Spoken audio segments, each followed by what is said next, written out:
जय श्री राम दोस्तों। आज की डिबेट का माहौल कुछ ऐसा था कि स्टूडियो एकदम जंग का मैदान बन गया।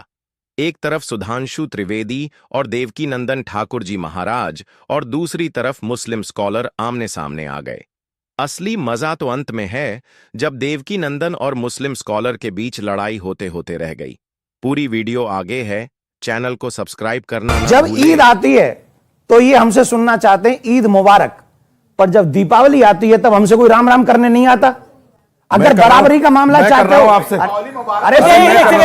अरे सुनिए ना, अब इस प्रकार के बातों को कहने से बचना चाहिए जो जुनैद हारिस साहब बोल दिए। अगर मैं आपसे पूछूं कि आपका भी जन्म जिस कमरे में हुआ था कागजी दस्तावेज छोड़ दे तो क्या सबूत है कि वहां हुआ था? बताइए, सबूत बताइए ना। राम मंदिर पे नहीं, ये तो साबित करना पड़ेगा राम थे कि नहीं, यही अयोध्या थी कि नहीं, कोर्ट में साबित करो, सबूत के साथ साबित करो और अरबी फारसी से लेकर संस्कृत तक के डॉक्यूमेंट के साथ साबित करो।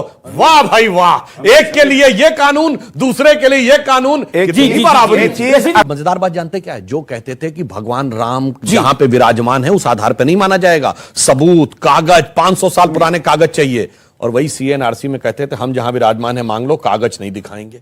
तो मुझे यह याद आता है कि रामचंद्र कह गए सिया से ऐसा कलयुग आएगा कि रामलला तो कागज देंगे, बाकी कोई ना दिखाएगा। ये बड़ी अच्छी बात कही आप दिवाली के शुभ अवसर पे अपने घर में दिया जलाएंगे और राम राम बोलेंगे? मैं तो नहीं बोलूंगा। क्यों बोलूंगा मैं राम राम?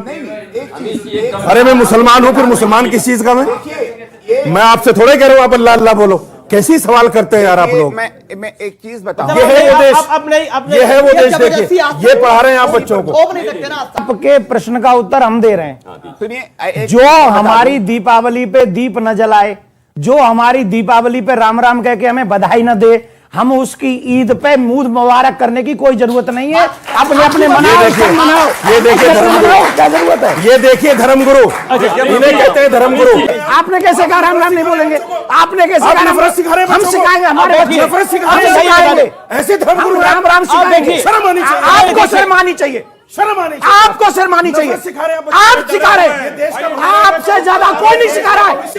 आप सिखा रहे हैं, आप हमसे ऊंचा बोलेंगे, हमसे ऊंचा बोलेंगे। आप सिखाएंगे, अभी मजा आएगा ना भिड़ो।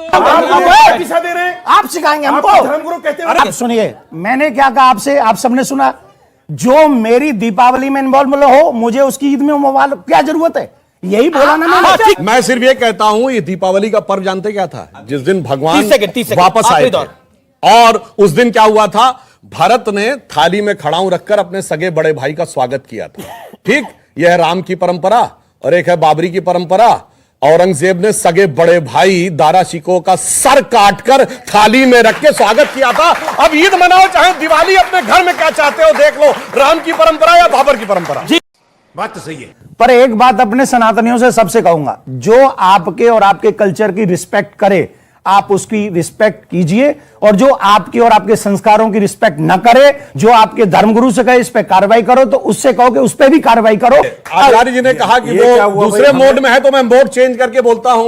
रामलला का धाम बन रहा है और हम खूब सुने ना बचपन में राम जी का भजन, ठुमुक चलत रामचंद्र बाजत पैजनिया। पर जरूरत पड़ेगी तो धमक चलत रामचंद्र हालत लंका। आज जब हमारा प्रधानमंत्री, आप कह रहे थे वो प्रधानमंत्री हिंदू रहे, वो हिंदू नहीं रहे। उनकी मेंटलिटी हिंदू नहीं रही होगी, क्योंकि उनको केदारनाथ जाने में डर लगता था, उन्हें मथुरा जाने में डर लगता था, उन्हें किसी भी तीर्थ में जाने में डर लगता था। मुझे गर्व है कि आज मेरा प्रधानमंत्री ऐसा है जो टोपी नहीं पहनता लेकिन रिस्पेक्ट करता है सबकी। लेकिन वो लोगों को धिक्कार है जो हिंदू होकर भी टोपी पहनकर सिर्फ इसलिए चले जाते हैं कि मुझे वोट चाहिए, मुझे ऐसा नेता नहीं चाहिए, मुझे ऐसा शासक नहीं चाहिए। इसलिए ऐसे आप जिहाद करोगे? मेरी बात सुन लीजिए, हम सब थोड़ा, अब हम टीवी चैनल पे हैं, हम बताएंगे। आप जैसे चीख के बोल रहे हैं, अरे हम करोगे?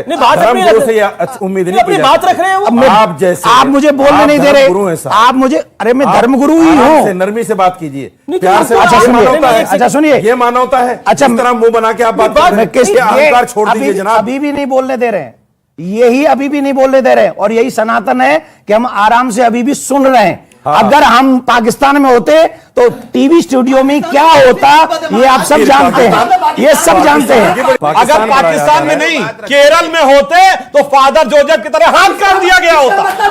इसका